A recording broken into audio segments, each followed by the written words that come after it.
गाव गोष्टी पाहताना आज आले होते आपल्या पुणे जिल्ह्यातील आंबेगाव तालुक्यातील वडगाव काशिंबे या गावात. आल्या आल्या सर्वात पहिल्यांदा या गावच्या श्री स्वयंभू मोर्या अर्धपीठ गणपती देवस्थान या मंदिरात जाऊन छानसं दर्शन केलं आणि त्यानंतर थेट घाटात गेलो. घाटात गेल्या गेल्या जुनी मंडळी पाहिली. पहा ना, घाटात बैल पळवायची म्हटलं तर त्यामागचा स्ट्रगल किती ते नियोजन करावं लागतं ना.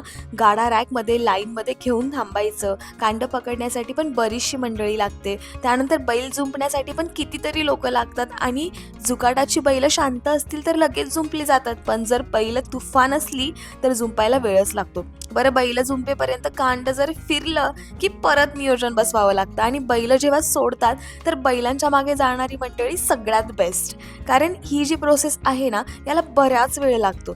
आता या गावचं गणेश फेस्टिवलचं नियोजन अशा प्रकारे होतं. आता घाटाच्या मागचं वातावरण तर पहा, आता इकडे सागर पण दिसला. घाटात आल्यावर धीरेश पोखरकर यांनी आपलं नाव पुकारून स्वागत केलं आणि घाटात आले म्हणजे पहा सर्व मंडळीने हाय केलं.